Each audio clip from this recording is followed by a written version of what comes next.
The year 1501 began for me at Blickling Hall, in the quiet of an unremarkable household. I remember cool stone most clearly. The world, soft and unhurried around me, the days unfolding slowly. You need not follow every word that follows. Let your eyes close whenever they wish, and simply rest here with me as the story unfolds. The birth was a small event in a large, drafty hall, marked only by the warmth of a hearth fire and the smell of burning oak. My earliest memory is not of faces, but of textures.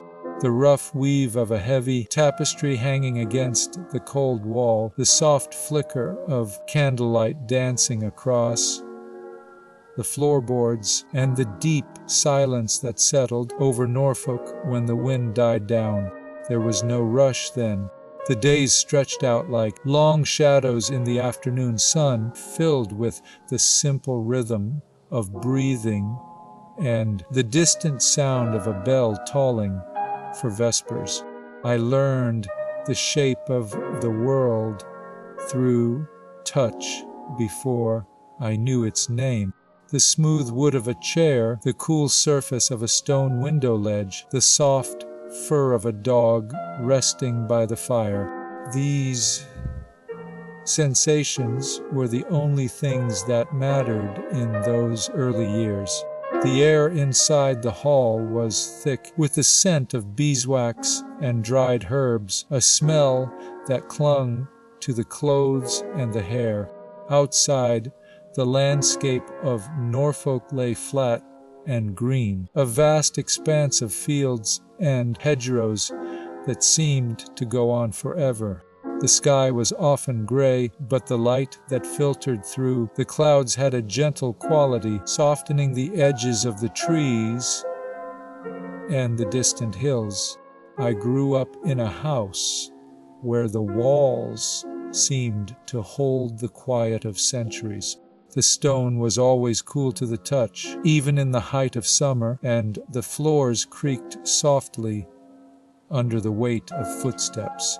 There were no grand ambitions here, only the steady rhythm of daily life. The servants moved with a quiet efficiency, their voices low and their movements deliberate. They spoke of the harvest and the weather, of the health of the livestock, and the state of the roads. These were the stories that filled the air, the simple narratives of a life lived close to the earth. I watched them from the shadows, observing the way they worked, the way they laughed, the way they cared for one another. It was a world of small, meaningful moments, of shared meals and quiet evenings by the fire. The years passed slowly, each one marked by the changing of the seasons and the growth of the trees outside the window.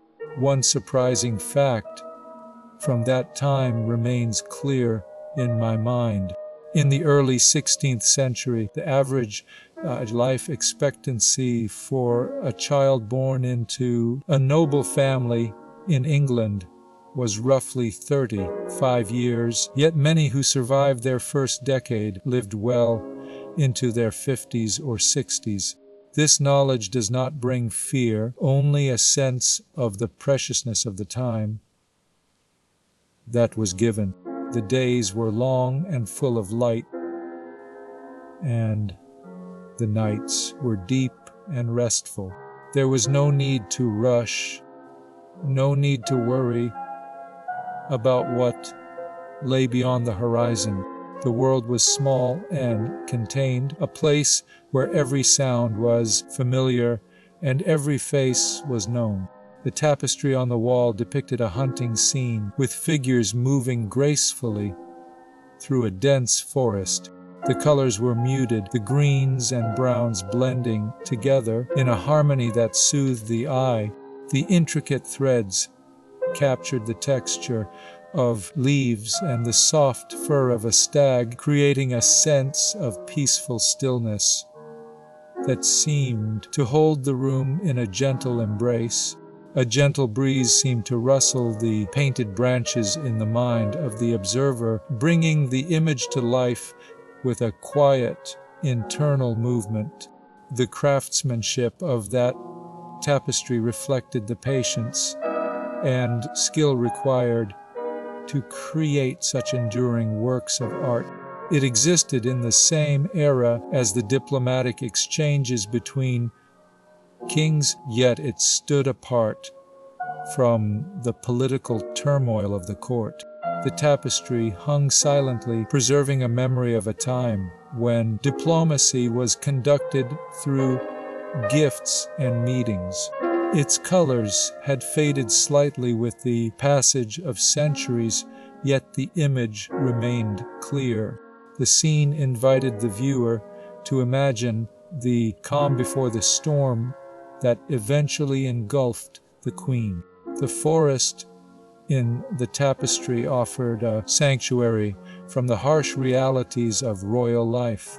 It served as a reminder that art often outlasted the political conflicts of its time. The quiet beauty of the woven image provided a soothing counterpoint to the historical narrative. One could almost hear the court of Henry was a garden of intricate dangers, where every smile hid a dagger, and every glance was a calculated move on a chessboard of survival. I arrived not as a conqueror, but as a seed waiting for the right soil to take root. The ambition that burned within was not a fire of destruction, but a steady flame of purpose, a desire to shape the destiny of a nation that had long slumbered in the grip of tradition. It was a time of rigid hierarchy, where the blood of kings flowed like a river, yet I knew that the current could be diverted. The courtiers whispered, their voices a low hum of speculation, but I moved with a quiet confidence, knowing that my worth was not defined by the crown I wore, but by the mind I possessed. I saw the stagnation in the court, the lack of intellectual vigor, and I felt a calling to bring a new light. It was not merely about power for its own sake, but about the potential to reshape the very soul of the realm. I remember the chill of the French air against my skin, a sharp contrast to the heavy, woolen dampness of England. Those years in the Valois court were a masterclass in the art of living. I learned to speak with a fluidity that turned words into weapons and shields. The elegance of the French manner taught me that grace was not a passive trait, but an active discipline, a way of holding one's body and voice to command attention without raising a hand. I watched the masters of Flemish portraiture work, their brushes moving with a precision that captured the very essence of a soul. They taught me that a face could tell a story more powerful than any spoken word. I carried these lessons back across the channel, weaving them into the fabric of my own identity. I understood early on that the visual image was a tool of statecraft, a way to project an authority that transcended the physical limitations of a woman in a man's world. The letters I wrote were not mere exchanges of news, but carefully crafted artifacts, each sentence balanced like a composition in a painting. I sought a literary flair that mirrored the elegance of my appearance, ensuring that the mind was seen as clearly as the face. I encouraged the creation of illuminated manuscripts where text and image danced together in harmonious balance. These books were gifts for allies, symbols of a culture that valued the union of thought and beauty. The court became a center for artistic innovation Under this new influence, a place where musicians and poets found a voice to articulate the ideals of a changing world, I navigated the complex political landscape with an artist's sense of composition, knowing when to step forward and when to retreat into the shadows. The quiet chambers of the Tower of London held a stillness that seemed to suspend time itself. Stone walls rose high above the narrow floor, absorbing the faint sounds of the city outside. A single candle flickered in a heavy iron sconce, casting long shadows that danced slowly across the rough masonry. The air smelled of damp stone and old wax, a scent that lingered in the heavy silence. Dust motes drifted lazily through the shafts of pale light that filtered through the small windows. A wooden table stood in the center of the room, its surface worn smooth by years of use. Upon it lay a simple book, its pages yellowed with age and touched by many hands. The texture of the paper was rough yet inviting, promising stories of distant lands and forgotten times. Outside, the Thames flowed steadily beneath the bridge, its dark waters reflecting the gray sky above. The river moved with a gentle, rhythmic pulse that seemed to soothe the weary spirit. Birds called softly from the rafters, their songs filling the empty space with a sense of peace. The room felt suspended in a moment of quiet contemplation, far removed from the frantic energy of the court below. My return to England in the early years of the century marked the beginning of a distinct identity within the English sphere.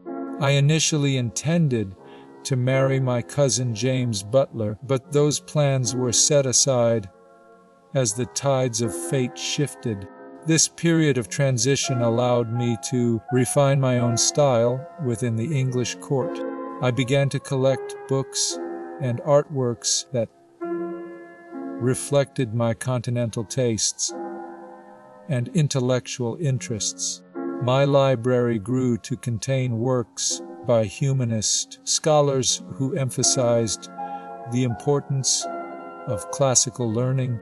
I understood that art served as a powerful tool for political expression and personal legacy.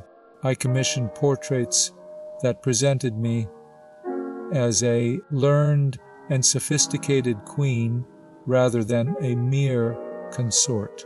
The artist Hans Holbein the Younger would later capture my image with remarkable fidelity and psychological depth.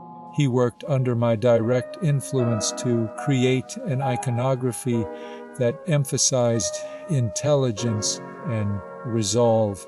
My style favored the use of French hoods and intricate jewelry that showcased wealth and taste. I preferred garments adorned with pearls and gold that caught the light in a specific manner. My technique of self-presentation was as calculated as any painting commissioned from the royal workshops. I understood the power of the visual image to shape public perception and historical memory. The legal proceedings that ultimately ended my life were meticulously documented and remain a subject of intense historical scrutiny.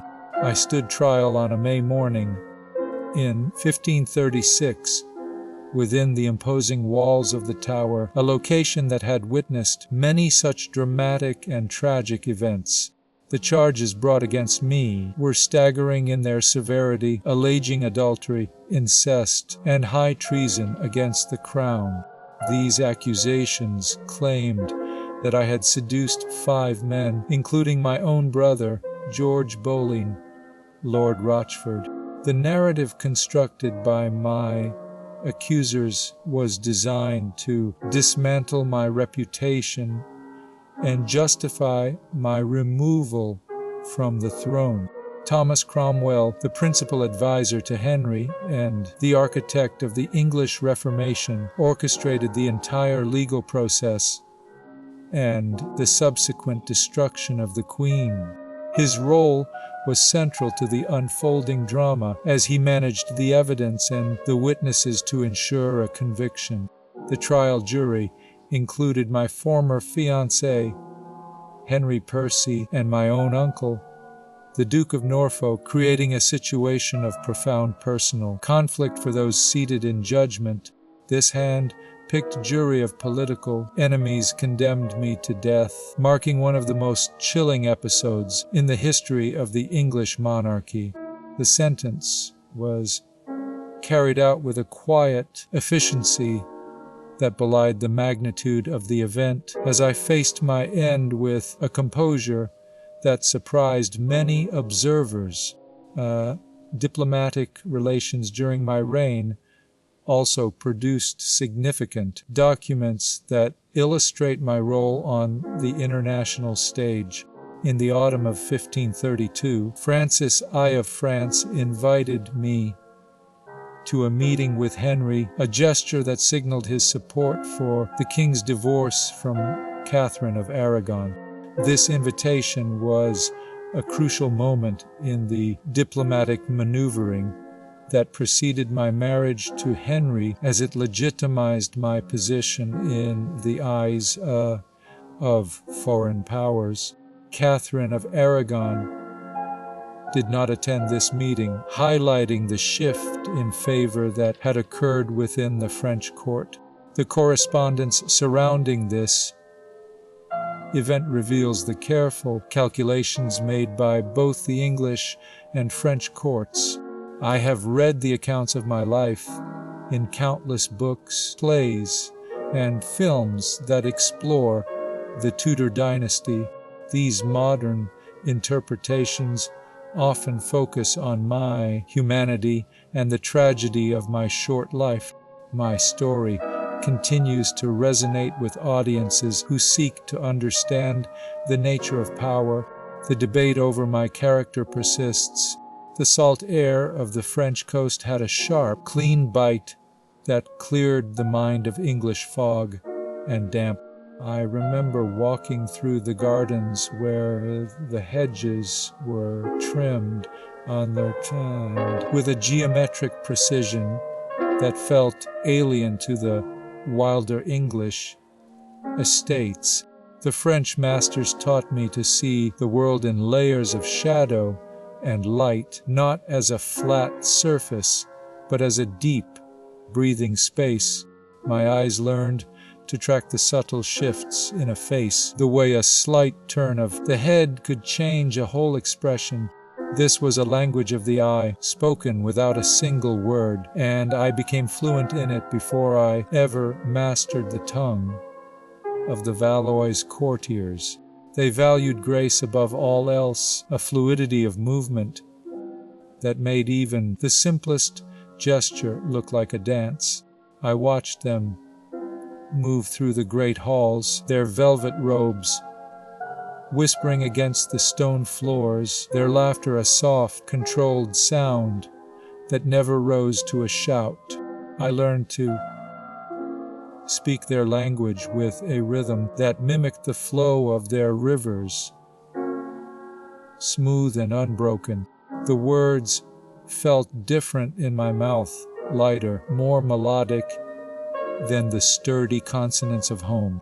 I adopted their customs, the way they held their cups, the way they bowed, the specific tilt of the head that signaled respect. It was a transformation that went deeper than mere manners. It reshaped the very way I perceived the world. The rigid structures of my native land began to soften, replaced by a more fluid understanding of power and influence. I saw how art could be used not just to decorate, but to persuade, to shape the very fabric of reality. A portrait was not a likeness. It was a statement, a carefully constructed argument about who a person was and who they wished to be. The taste of the food was different too, rich with spices from lands far away, the flavors complex and layered like the politics of the court.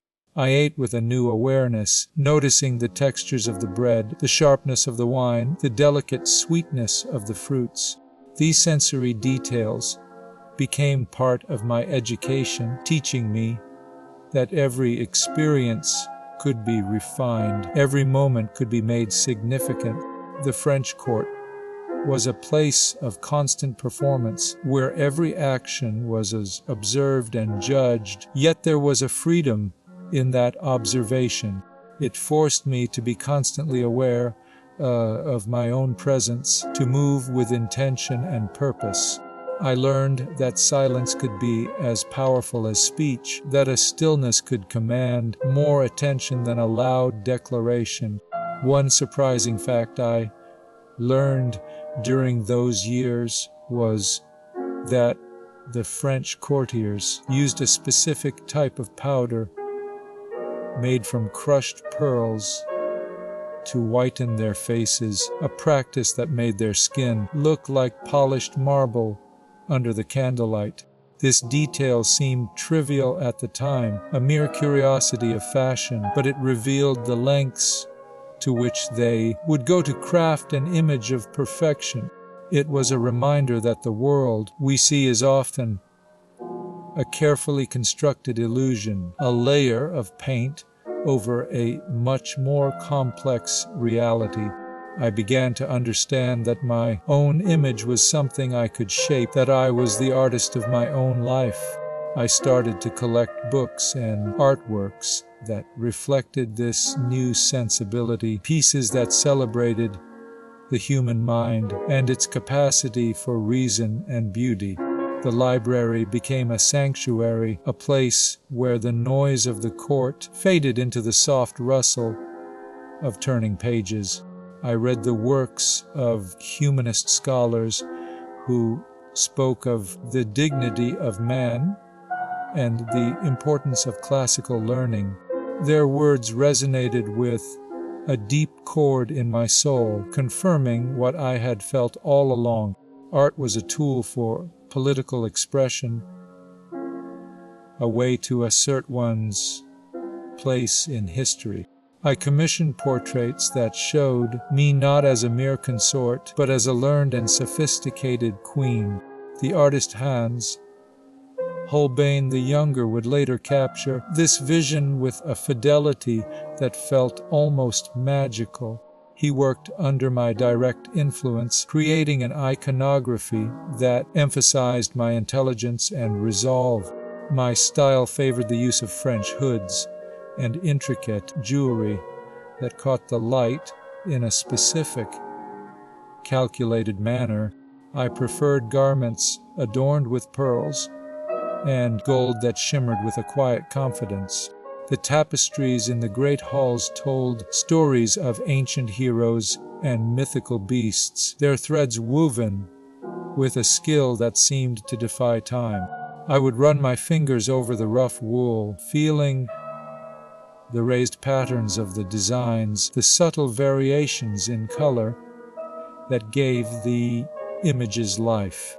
The scent of the dyes, earthy and rich, lingered in the air, a reminder of the hands that had created these masterpieces. The light from the high windows would strike the gold threads, making them sparkle like stars in a night sky. It was a world of color and texture, a world that spoke to the senses in a way that words alone could never do. The silence of the room was filled with the stories of the past, echoing in the spaces between the threads. My correspondence with the French court was written in a formal and measured tone, reflecting the gravity of the diplomatic situation. The letters were crafted with the same care as a painting, each word chosen for its weight and its sound. They served as the primary means of communication between the courts, a written record of the alliances that were being forged or broken. These documents, now preserved in archives, offer a glimpse into the complex web of relationships that defined those early years. The reception of the Queen by the public and the court varied greatly throughout the short reign. Initially, there was a celebration of reform and a new beginning for the Church in England. The influence extended to the patronage of artists and scholars, fostering a cultural environment that valued humanist learning. However, as the position became precarious, the tone of the public discourse shifted dramatically. Rumors and slander spread through the streets, painting a picture of a woman of loose morals and dangerous ambition. The visual propaganda of the time reflected this change, with caricatures and satirical prints depicting her in a negative light. Despite the hostility, a loyal following remained among those who believed in her innocence and her vision. The legacy of the reign was complicated by the circumstances of the end, which cast a long shadow over the dynasty. The daughter would later ascend to the throne and restore the memory of the mother to a place of honor. The historical narrative continues to evolve as new evidence emerges and scholars examine the events of that fateful year. The quiet halls still hold the echoes of the final days, a reminder of the fragility of power and the enduring nature of history. The artifacts from that time, from the letters to the portraits, serve as silent witnesses to a life that was cut short but never forgotten. They invite a reflection on the person who changed the course of history. The study of the major works, both written and visual, provides a deeper understanding of the world that was inhabited and the challenges that were faced. It is a world of intricate political maneuvering, religious upheaval, and personal tragedy, all captured in the enduring artifacts of the Tudor age. The narrative is a testament to the power of history to preserve the memory of those who have passed, ensuring that their stories continue to be told and retold for generations to come. The quiet reflection on the key relationships reveals a complex web of alliances that defined the brief tenure as Queen of England. The rise depended heavily on the support of powerful patrons who championed the cause within the royal court. Francis I of France acted as a crucial foreign ally during the critical years of the ascent to power. He extended a formal invitation for a meeting with Henry VIII in October 1532. This diplomatic gathering occurred while Catherine of Aragon remained absent from the proceedings entirely. The French king demonstrated his favor by presenting a magnificent diamond worth 15,000 écus. This valuable gift symbolized the political weight that was carried as the future consort of the English monarch. The brother, Lord Rochford, also played a significant role in maintaining these vital international connections. Henry V dispatched him to France in March 1533 to secretly inform Francis of the marriage. This secret communication ensured that the French crown recognized the legitimacy of their new union immediately. Collaborators within the English court facilitated the rise before their roles shifted dramatically toward the downfall. Thomas Cromwell served as the king's principal advisor and the architect of the English Reformation. He initially worked alongside Anne to advance the religious reforms that the king, the stone is cool against my palm, a familiar weight that anchors the drifting mind. Here, in the quiet of the tower, the air does not move. It hangs suspended, heavy with the scent of damp wool and old iron.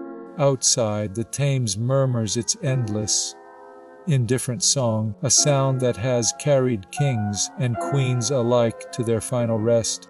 There is no fear in this stillness, only a profound, settling calm. The candles flicker, casting long, dancing shadows that do not startle, but rather seem to embrace the silence. I breathe in, and the rhythm of my own heart slows to match the slow pulse of the river. This is not an ending, but a pause, a moment where the noise of the world fades into a soft, white hum. The past is not a storm, but a gentle stream flowing back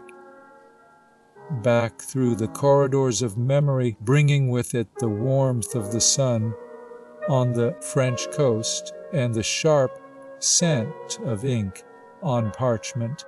I remember the journey home from the continent, a voyage that felt like shedding a skin.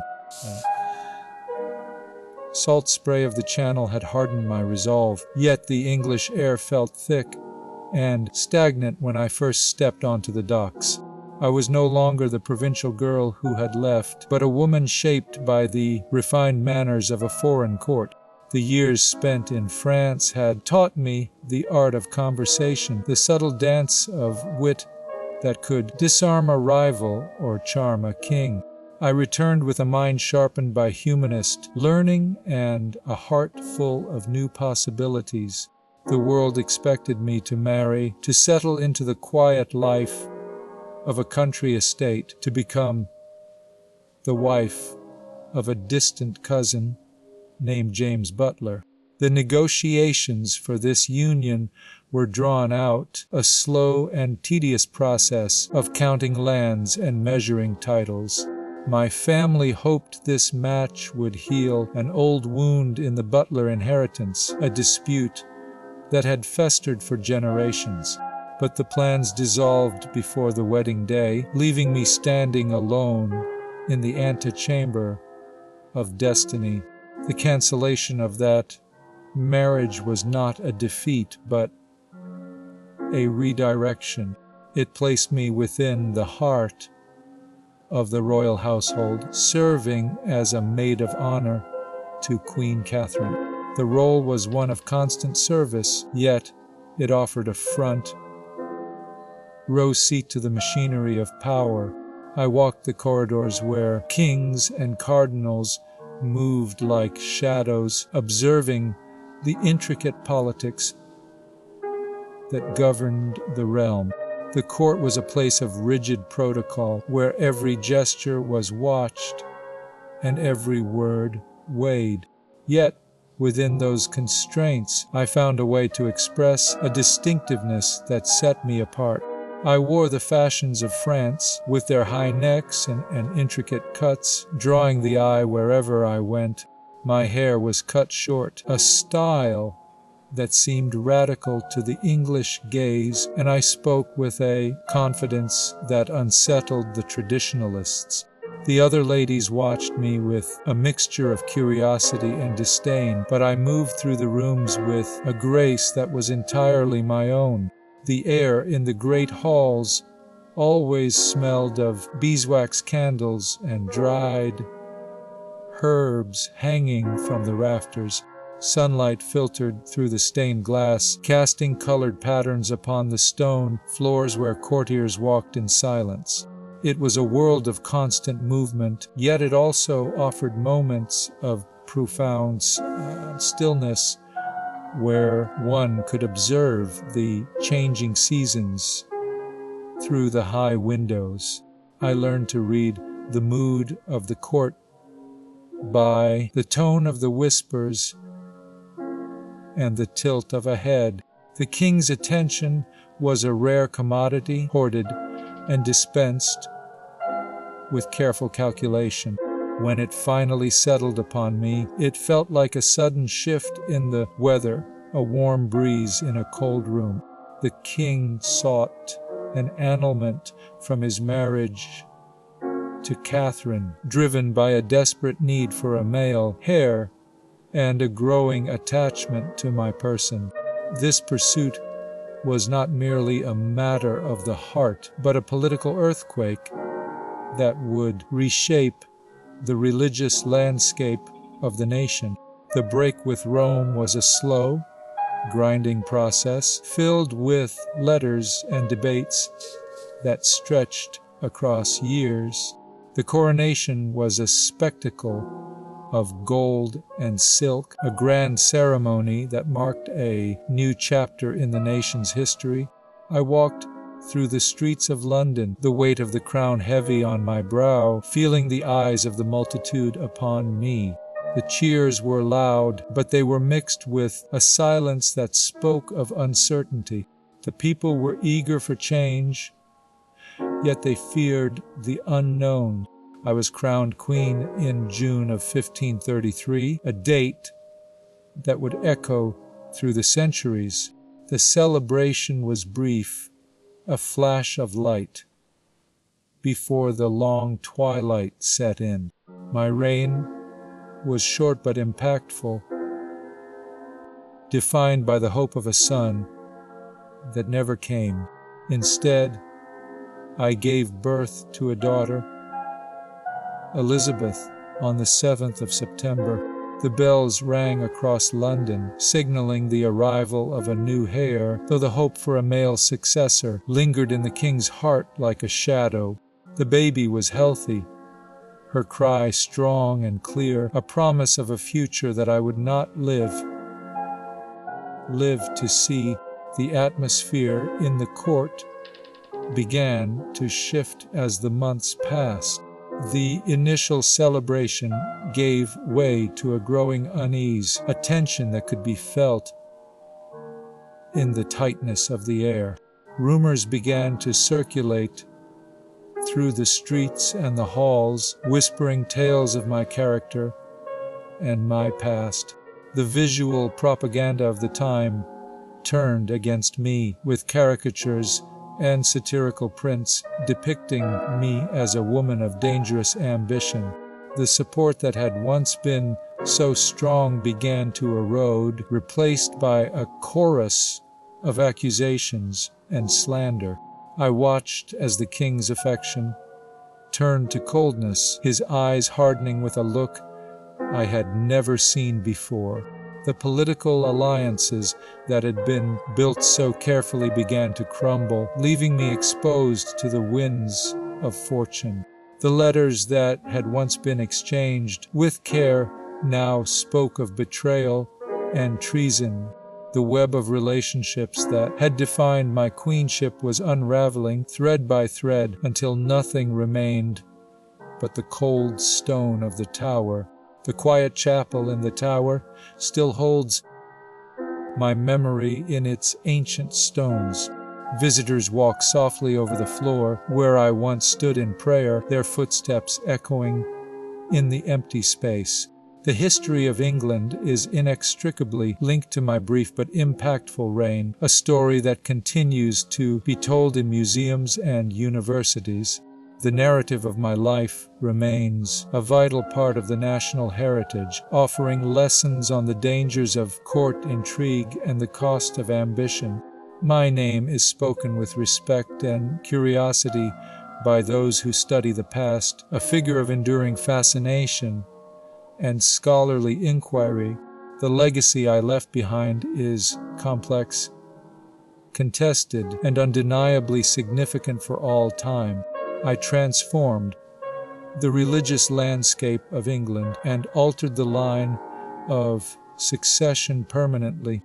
My life serves as a reminder of the fragility of power and the speed of fortune. The wind still blows through the trees where I once played, carrying the scent of the sea, and the memory of a life lived in the shadow of the crown. The quiet rooms of my childhood in Norfolk stood as a silent witness to the beginning of a remarkable journey. From the halls of Blickling to the vibrant courts of Europe and England, I navigated a world of complex expectations. My education equipped me with the tools to survive and thrive in a male-dominated political arena. The uncertainty of my birth year and the details of my childhood remain subjects of scholarly discussion, yet my impact is undeniable. I rose from a noble daughter to the most powerful woman in the kingdom, only to face a tragic end. The story of my life is one of ambition, intelligence, and the precarious nature of power in the Tudor court. It is a tale that resonates with audiences who seek to understand the nature of power and the human cost of history. The debate over my character persists among academics and the general public alike. Some emphasize my role as a victim of patriarchal oppression and royal caprice, while others highlight my agency and my strategic use of influence at court. This ongoing discussion ensures that my name remains familiar to people around the world. The historical record continues to evolve as new documents are discovered and analyzed. Each generation finds new meaning in the life of this enigmatic queen. My influence extends far beyond the 16th century into contemporary discussions of gender and politics. The legacy of Anne Boleyn is one of enduring fascination and scholarly inquiry. I transformed the religious landscape of England and altered the line of succession permanently.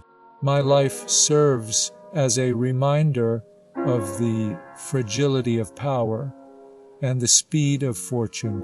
The quiet chapel in the tower still holds my memory in its ancient stones. Visitors walk softly over the floor where I once stood in prayer. The history of England is inextricably linked to my brief but impactful reign. The artifacts from my time, from the letters to the portraits, serve as silent witnesses to a life that was cut short but never forgotten. They invite the observer to look beyond the myth and see the woman behind the crown. The visual record. The air in the chapel grew heavy with the scent of beeswax and old stone, a smell that clung to the robes of men and women alike. I walked through the corridors where the weight of the crown pressed down on every shoulder, a physical burden that bent the spine and narrowed the vision. The court was a place of shifting tides, where loyalty was a currency spent too freely and silence was the only safe harbor. I saw the king's frustration as a storm brewing on the horizon, dark and unrelenting, demanding a break from the chains that bound England to Rome. The old ways felt like a heavy woolen cloak in the height of summer, suffocating and impossible to shed without a struggle.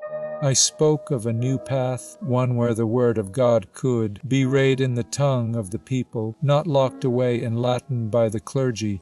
It was a dangerous whisper, yet it grew into a shout that echoed through the halls of power. The bishops looked away, their faces pale with the fear of losing their influence, while the king saw only the chance to sever the tie that bound him to a distant pope. I felt the tension in the room, a physical pressure that made the air hard to draw into the lungs. The decision to dissolve the marriage was not made in a moment of passion, but in the cold light of political necessity. It was a slow unraveling of centuries of tradition, thread by thread, until the fabric of the church tore apart. I watched as the monks were turned out of their abbeys, their lives upended by the stroke of a pen. The great monasteries fell silent, their bells stilled, their libraries scattered to the winds. It was a time of profound change, where the landscape of faith was reshaped before our very eyes. The stones of the old churches stood empty, waiting for a new purpose, while the king asserted his authority over the spiritual life of the nation. The Act of Supremacy was signed, a document that changed the course of history, yet it felt like a heavy stone dropped into a deep well. The sound of the impact was muffled, but the ripples spread far beyond the walls of the palace. The people watched with a mixture of fear and wonder, unsure of what the future held for their souls. The church in England became a separate entity, answerable only to the crown, and the old unity of Christendom was shattered. I saw the anger in the eyes of the faithful, the confusion of those who had lived their entire lives under the shadow of Rome. The transition was not smooth, but jagged and painful, like a bone being set in the wrong place. There were riots in the north, where the old ways were cherished, and the new order was met with suspicion and hostility. The king's soldiers moved through the countryside, enforcing the new laws with a brutal efficiency that left a trail of fear in their wake. The religious landscape was transformed, but the cost was high, paid in the currency of blood and broken hearts. I felt the weight of this change on my own shoulders, a burden that grew heavier with each passing day. The king's need for a male heir drove the engine of reform, pushing it forward with a relentless force that could not be stopped. The church was no longer a sanctuary from the world, but a tool of the state, used to justify the desires of the monarch. The Bible was translated into English, and for the first time, the common people could read the Word of God for themselves. It was a moment of liberation, yet it was also a moment of great danger, as the old authorities sought to crush the new ideas before they took root. I saw the power of the printed word, how it could spread like wildfire through the countryside, igniting a passion for knowledge that had been suppressed for centuries. The monks, who once guarded the knowledge of the ages, were replaced by scholars who sought to understand the text in a new light. The old traditions were challenged, and the new order was built on the ruins of the old. The silence of the monasteries was replaced by the sound of printing presses, churning out books and pamphlets that filled the air with the smell of ink and paper. The world was changing, and there was no turning back. The king's break from Rome was not just a political move, but a spiritual earthquake that reshaped the identity of the nation. The people were forced to choose sides, to declare their loyalty to the crown or to the old church. The division was deep, and the wounds it caused would take generations to heal. I saw the fear in the eyes of the courtiers, the uncertainty that gripped them as they navigated the treacherous waters of the new religious order.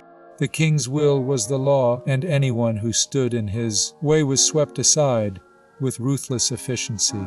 The religious Reformation was a time of great upheaval, where the old certainties were shattered and new ones had to be forged in the fires of conflict. The church was no longer a monolith, but a fractured landscape of competing interests and conflicting beliefs. The king's authority was absolute, and the church was now a department of the state serving the needs of the crown.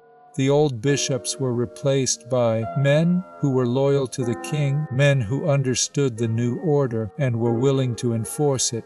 The religious Reformation was a time of great change, but it was also a time of great loss as the old ways of life were swept away by the tide of history. The silence of the old abbeys was a reminder of what had been lost, a ghost of a past that could never be recovered. The new church was a different creature, shaped by the needs of the king and the desires of the people. It was a time of transition where the old world gave way to the new, and the future was written in the ink of the present. The religious Reformation was a complex and tangled web of politics, religion, and personal ambition, and I was caught in the center of it all. The king's need for an heir drove the engine of reform, pushing it forward with a relentless force that could not be stopped. The church was no longer a sanctuary from the world, but a tool of the state used to justify the desires of the monarch. The Bible was translated into English, and for the first time, the common people could read the Word of God for themselves. It was a moment of liberation, yet it was also a moment of great danger, as the old authorities sought to crush the new ideas before they took root.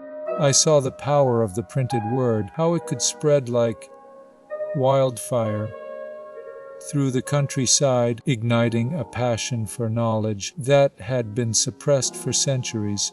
The monks, who once guarded the knowledge of the ages, were replaced by scholars who sought to understand the text in a new light. And the old traditions were challenged, and the new order was built on the ruins of the old. The silence of the monasteries was replaced by the sound of printing presses churning out books and pamphlets that filled the air with the smell of ink and paper. The world was changing, and there was no turning back. The king's break from Rome was not just a political move, but a spiritual earthquake that reshaped the identity of the nation. The people were forced to choose sides, to declare their loyalty to the crown or to the old church. The division was deep, and the wounds it caused would take generations to heal. I saw the fear in the eyes of the courtiers, the uncertainty that gripped them as they navigated the treacherous waters of the new religious order. The king's will was the law, and anyone who stood in his way was swept aside with ruthless efficiency. The religious Reformation was a time of great upheaval, where the old certainties were shattered and new ones had to be forged in the fires of conflict. The church was no longer a monolith, but a fractured landscape of competing interests and conflicting beliefs. The king's authority was absolute, and the church was now a department of the state serving the needs of the crown. The old bishops were replaced by men who were loyal to the king, men who understood the new order and were willing to enforce it. The religious Reformation was a time of great change, but it was also a time of great loss, as the old ways of life were swept away by the tide of history. The silence of the old abbeys was a reminder of what had been lost, a ghost of a past that could never be recovered. The new church was a different creature, shaped by the needs of the king and the desires of the people. It was a time of transition where the old world gave way to the new, and the future was written in the ink of the present. The chapel floor was worn smooth by the footsteps of thousands who had come to walk the path of memory. The stone is cool against my palm, a familiar weight that anchors the drifting mind. Here, in the quiet of the tower, the air does not move. It hangs suspended, heavy with the scent of damp wool and old iron. Outside, the Thames murmurs its endless, indifferent song, a sound that has carried kings and queens alike to their final rest. There is no fear in this stillness, only a profound, settling calm. The candles flicker, casting long, dancing shadows that do not startle, but rather seem to embrace the silence. I breathe in, and the rhythm of my own heart slows to match the slow pulse of the river. This is not an ending, but a pause, a moment where the noise of the world fades into a soft, white hum. The past is not a storm, but a gentle stream flowing back through the corridors of memory, bringing with it the warmth of the sun on the French coast and the sharp scent of ink on parchment. The court of Henry was a garden of intricate dangers, where every smile hid a dagger, and every glance was a calculated move on a chessboard of survival. I arrived not as a conqueror, but as a seed waiting for the right soil to take root.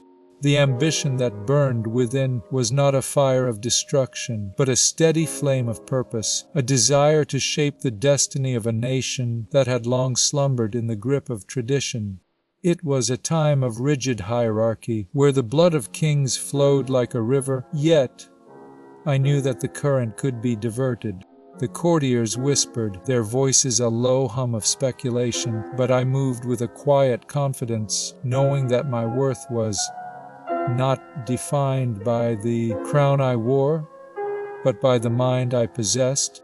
I saw the stagnation in the court, the lack of intellectual vigor, and I felt a calling to bring a new light. It was not merely about power for its own sake, but about the possibility of a different order, one where the old chains of Rome might be broken and a new path forged for the English soul. The letters I wrote in those early days were filled with hope, written by candlelight on paper that felt rough under my fingertips, smelling faintly of the beeswax used to seal them. The diplomatic world outside our walls was a vast and shifting landscape where alliances were formed and broken with the speed of a summer storm. I recall the meeting at the French court, a grand spectacle of silk and gold that masked the cold calculations beneath. The air there was thick with perfume and the murmur of foreign tongues, a stark contrast to the stony silence of our own halls. Catherine of Aragon did not attend that gathering, a silent testament to the shift in favor that had already taken root within the king's heart. The correspondence from that time reveals the careful dance of diplomacy, where every word was chosen with the precision of a jeweler setting a gem. These letters, now resting in dusty archives, speak of a world where the fate of nations hung on the balance of a single sentence. The French king and the English monarch traded gifts and promises, their words weaving a tapestry of temporary peace that would soon unravel. I walked through those halls, feeling the weight of expectation on my shoulders, knowing that my presence was both a bridge and a barrier to the future. As the years passed, the atmosphere in the court grew heavier, the air thick with suspicion and the sharp tang of betrayal. The public discourse shifted like the wind, turning from celebration to slander with a speed that was almost dizzying. Rumors spread through the streets of London, carried by the tongues of those who had once cheered my name. Caricatures and satirical prints appeared, depicting me in grotesque forms, a reflection of the fear and hatred that had taken hold of the people's hearts. The visual language of the time was cruel, reducing a complex human being to a simple symbol of vice and ambition. Yet, amidst the noise, there were those who stood by me, their loyalty a quiet anchor in the rising tide of hostility. They believed in the vision I held, a vision of a church and a nation reborn. The patronage of artists and scholars continued, even as the shadows lengthened, fostering an environment where humanist learning could still take root. The books I read were filled with ideas that challenged the old ways, their pages worn from my frequent handling, their ink smudged by the touch of my fingers. The trial that followed was a slow and deliberate procession, a ritual designed to strip away the dignity of the accused. The charges were vague and shifting, a web of accusations that seemed to grow more tangled with every passing day. I faced them with a calm that surprised even myself, a stillness that came from a deep well of acceptance. The legal proceedings moved with a pace that offered little hope for acquittal, each step predetermined by the will of the king. The court was a theater of shadows, where the truth was less important than the performance of justice. The men who sat in judgment were not my friends, but servants of a crown that had turned against me. Their faces were masks of solemnity, hiding the fear and uncertainty that surely lay beneath. I spoke my defense with a voice that did not tremble, knowing that the words would be recorded, but that the outcome was already sealed. The silence in the room was heavy, broken only by the scratch of quills on parchment and the low murmur of the crowd. The final days were a time of profound reflection, a period where the noise of the world faded into a single, clear note. The tower, with its ancient stones and narrow windows, became a sanctuary of sorts, a place where the mind could turn inward and find peace. The light that filtered through the small windows was soft and gray, casting long shadows that seemed to stretch across the floor like the fingers of time. I walked the length of the room, my footsteps echoing softly against the stone, a sound that was both lonely and comforting. The artifacts from my time, the letters and the portraits, served as silent witnesses to a life that had been cut short, but never forgotten. They invited a contemplation of the human cost of political ambition and the resilience of the spirit in the face of overwhelming odds. The story of my life remains a powerful testament to the complexities of the era, where love, power, and faith intertwined in a dance that ended in tragedy. Each document and each image adds a layer of depth to the narrative, allowing one to see the woman behind the legend. The quiet contemplation of these materials offers a moment of reflection on the nature of history and the enduring impact of those who shaped it. The legacy of Anne Boleyn endures not only in the historical record, but in the collective memory of a nation that has never ceased to be fascinated by her story. The slow unfolding of my life and death serves as a reminder of the enduring power of the human story to captivate and inspire generations. The final image of the Queen, standing calmly before her execution, remains one of the most enduring and poignant moments in English history. It is a moment that transcends the specific details of the trial and the charges, speaking instead to the universal themes of justice, mercy, and the search for truth. The quiet dignity displayed in those final hours has become a symbol of resilience for all who face injustice. The historical record, with all its imperfections and biases, continues to offer a window into the life of a woman who changed the course of history.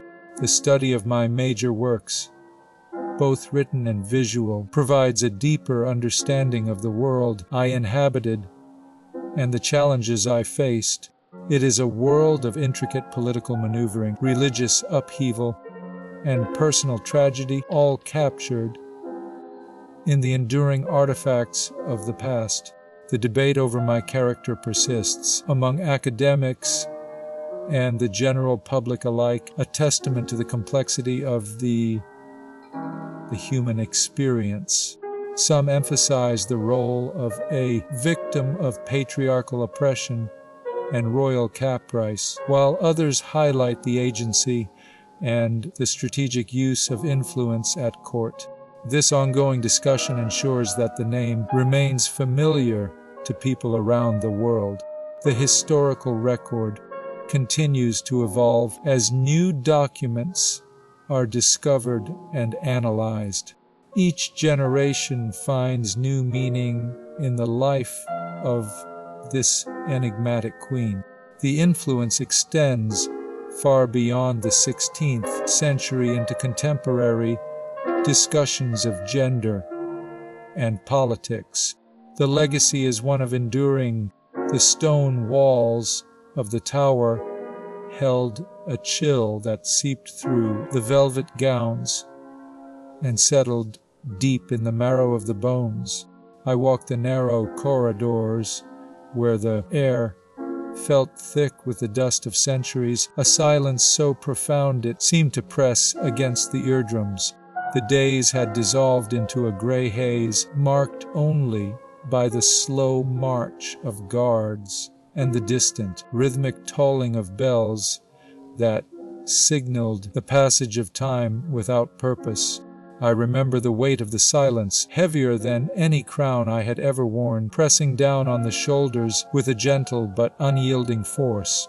The charges brought against me were like shadows cast by a fire that had long since gone out, yet they burned with a false intensity in the eyes of those who sought to destroy. I watched as the men I once called friends turned their backs, their faces masks of fear or calculated indifference, unwilling to risk their own standing for the sake of a truth that no one dared to speak. The trial was a theater of shadows, a performance where the script had been written long before the actors arrived on the stage. I stood before them, not with the trembling of a victim, but with the stillness of a woman who had seen the end of the road and accepted the destination with a quiet grace. The accusations of treason and adultery were woven from lies so thin they could be seen through by anyone willing to look closely, yet they held enough power to shake the very foundations of the realm. I thought of the days when the court was alive with music and laughter, when the air smelled of roasted meats and fresh flowers, and now it smelled only of stale air and old stone. The memory of the French executioner arriving from Calais brought a strange sense of calm, for it meant the end of the waiting, the end of the uncertainty that had stretched out like a long, dark night. It was a fact that the sword chosen for my end was a single-edged blade, a weapon of French design that required a swift and precise motion to sever the head, sparing the condemned the agony of the axe. This detail, small and specific, floated through my mind like a leaf on a still pond, a reminder that even in death there was a certain mercy in the mechanics of the end. The sun rose over the Thames, casting a pale, watery light upon the grey stone walls of the fortress, illuminating the dust motes that danced in the narrow shafts of light filtering through the high windows. Inside the small chapel of St. Peter ad Vincula, the air was cool and still, filled with the faint, lingering scent of old incense and damp stone that had soaked into the walls over centuries. Dust motes drifted slowly in the beams of light, illuminating the simple wooden pews and the worn stone floor where countless others had knelt in prayer or fear. A single candle flickered on the altar, its flame steady and unwavering against the shadows that gathered in the corners of the room, casting long, dancing shapes that seemed to whisper of lives lived and lost. The silence was profound, broken only by the distant sound of the river flowing past the tower walls and the soft rustle of a breeze moving through the courtyard, carrying the scent of the river mud and the distant city. I walked to the scaffold with a step that did not falter, my hands folded before me, feeling the rough texture of the stone beneath my feet and the cool air against my face. The crowd was a sea of faces, some filled with pity, others with a cruel curiosity, but I saw none of them. As I focused on the sky above, a pale blue expanse that seemed indifferent to the drama unfolding below, the executioner, a man of few words, bowed his head in a gesture of respect that felt genuine, his hand steady as he prepared the blade. I knelt, the cold stone pressing against my knees, and placed my head upon the block, feeling the rough wood against my cheek and the smell of the earth rising up to meet me. The world narrowed down to the sound of my own breathing and the sight of the sky, a final, peaceful moment before the darkness took hold. The sword fell with a single, swift motion, a sound that was both sharp and final, ending the story in a matter of seconds. The body was laid to rest in the church, a simple grave marked by no stone, just the earth and the memory of a woman who had changed the course of history. The sun continued to rise over the Thames, indifferent to the tragedy, casting its light on the river and the city, a reminder that life goes on regardless of the storms that rage on the shore. 11 days after my death, the king married Jane Seymour, moving swiftly to secure a new queen and a male heir, the court adjusting to the new reality with a speed that was almost painful to witness. The memory of my brief time as queen faded into the background of political maneuvering, replaced by the demands of a new era and a new dynasty. My daughter Elizabeth was declared illegitimate and removed from the line of succession, a legal designation that would one day be overturned, but for now, she was cast into the shadows of the court. The secret marriage that had taken place in the quiet of the winter, while I was already pregnant, had set in motion the chain of events that led to this final, quiet moment in the Tower. The legacy of my life persisted long after my death, influencing the religious and political landscape of England for generations, a ripple that would spread far beyond the walls of the Tower. My story became a symbol of the dangers of courtly ambition and the fragility of royal favor. In the Tudor era, a cautionary tale told in the halls of power and the quiet corners of the countryside. The sword that ended my life remained a stark reminder of the brutal methods used to enforce the king's will, a tool of statecraft that was as sharp as it was cold. My burial place in the Tower of London became a site of quiet reflection for those who remembered my rise and fall, a place where the past and the present met in the silence of the stones. The church where I lay remained a place of solemnity, preserving the memory of a woman who had once held the highest position in the land, a queen who had dared to dream of a new world. Historians continued to study the details of my life and death, seeking to understand the motivations behind the charges and the speed of my execution, piecing together the fragments of a life that had been cut short. The narrative of my final hours remained one of the most poignant chapters in English history, a story of courage and dignity in the face of overwhelming odds. My calm demeanor on the scaffold and my final words had been recorded and retold for centuries, a testament to the resilience of the human spirit in the face of injustice. The sword used to behead me was a symbol of the king's absolute power and his willingness to destroy those who stood in his way, a reminder of the cost of ambition. In a world ruled by fear, my life, though short, left an indelible mark on the history of the British monarchy and the nation itself, a mark that would never be fully erased by the passage of time. The historical record of my life shifted slowly after my death in the mid-16th century. As the winds of change began to blow through the corridors of power, my daughter, Elizabeth, eventually ascended the throne and ruled for 45 years with great stability, a reign that would define an era and shape the destiny of a nation.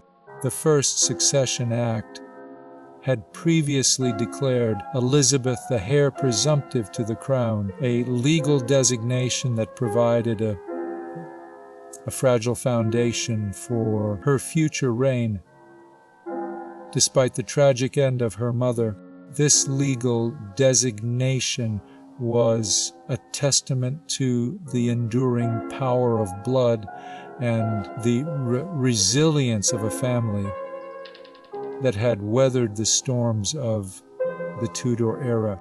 The legacy of my life was one of enduring fascination and scholarly inquiry, a story that continued to be told and retold in books, plays, and films that explored the complexities of the Tudor dynasty. These modern interpretations often focused on my humanity and the tragedy of my short life, highlighting the struggle of a woman who dared to challenge the norms of her time. The debate over my character persisted among academics and the general public alike, with some emphasizing my role as a victim of patriarchal oppression and royal caprice, while others highlighted my agency and my strategic use of influence at court. This ongoing discussion ensured that my name remained familiar to people around the world, a name that was spoken with respect and curiosity by those who studied the past. The historical record continued to evolve as new documents were discovered and analyzed, each generation finding new meaning in the life of this enigmatic queen.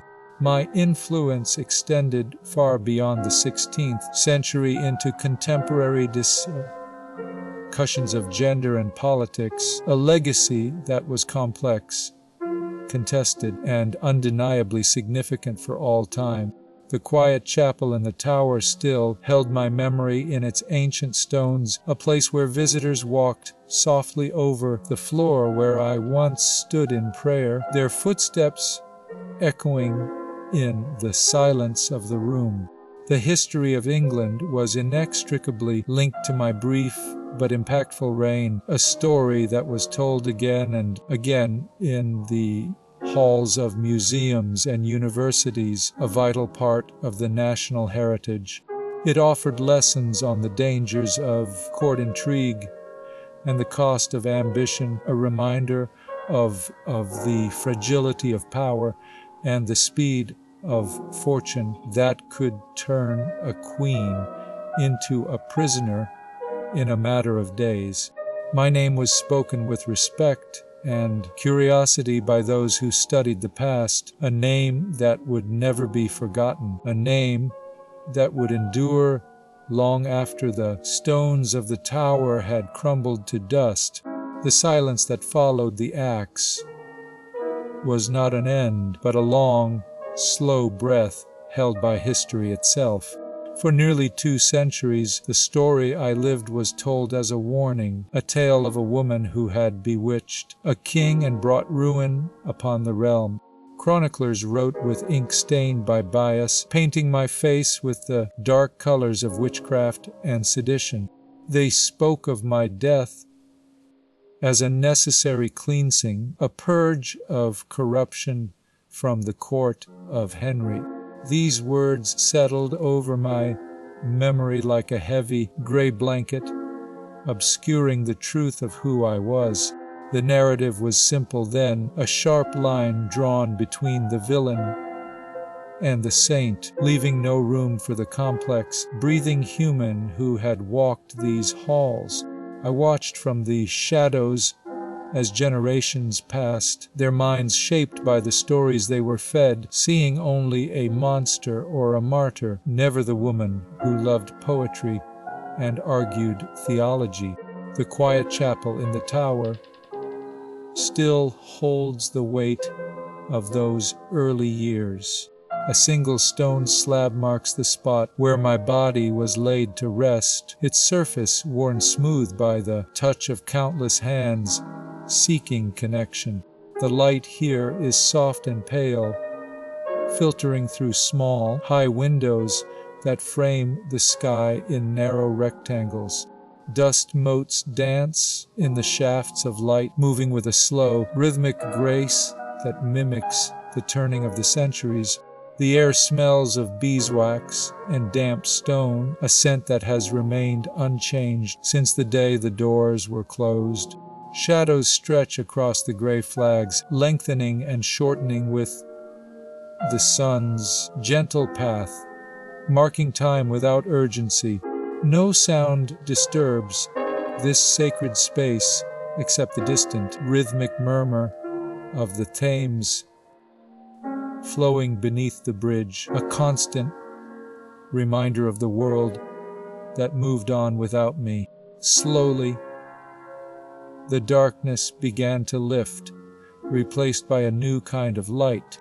Scholars in the 19th century started to look again, not with the eyes of judgment, but with a desire to understand. They dug through the archives, uncovering letters and documents that had been hidden or ignored for so long. The charges against me were examined with fresh, critical eyes, revealing the thin threads of evidence that had once seemed so solid. It became clear that the trial was a political theater, a stage set to remove a queen who had failed to produce a son. The narrative shifted, turning from a story of sin to one of tragedy and resilience. Reformers began to see me as a martyr for the Protestant cause, a woman who had stood firm in her faith despite the pressure of the crown. My name became a symbol of religious reform, a beacon for those who sought to change the spiritual landscape of England. The legacy I left behind grew beyond the church walls and the court records. My daughter, Elizabeth, ascended the throne and ruled for decades, shaping the identity of the nation in ways that echoed my own ambitions. The stability of her reign was built on the foundations I had helped to lay, even as the world moved on from the turmoil of my time. The English Reformation took root, altering the religious fabric of the country forever, and my role in that great shift was slowly recognized. The debate over my character persisted, but it changed in nature. It was no longer a simple accusation, but a rich, ongoing discussion about the nature of power, gender, and the fragility of life at court. Some saw me as a victim of patriarchal oppression, a woman crushed by the machinery of royal caprice. Others highlighted my agency, my strategic mind, and the way I used influence to navigate a dangerous world. Both views found truth in the history, creating a tapestry of interpretation that grew richer with each passing generation. Modern audiences found a new resonance in my story, seeing in my life a reflection of their own struggles with ambition and justice. Books, plays, and films began to explore the Tudor dynasty with a focus on the humanity of its figures. The tragedy of my short life became a mirror for contemporary discussions about the cost of power and the dangers of intrigue. The specific details of my existence, once lost to time, were brought back to life through the discovery of new documents and the careful analysis of old ones. Letters I had written were studied for their literary flair, revealing a mind that appreciated the nuances of language and rhetoric. Illuminated manuscripts that I had commissioned were found, their text and image in harmonious balance, serving as silent witnesses to my cultural refinement. These artifacts invited people to contemplate the human cost of political ambition and the resilience of the human spirit. The quiet chambers of the Tower of London still hold a stillness that seems to suspend time itself. Stone walls rise high above the narrow floor, absorbing the faint sounds of the city outside. A wooden table stands in the center of the room, its surface worn smooth by years of use. Upon it lies a simple book, its pages yellowed with age and touched by many hands. The texture of the paper is rough yet inviting, promising stories of distant lands and forgotten times. Outside, the Thames flows steadily beneath the bridge, its dark waters reflecting the gray sky above. The river moves with a gentle, rhythmic pulse that seems to soothe the weary spirit.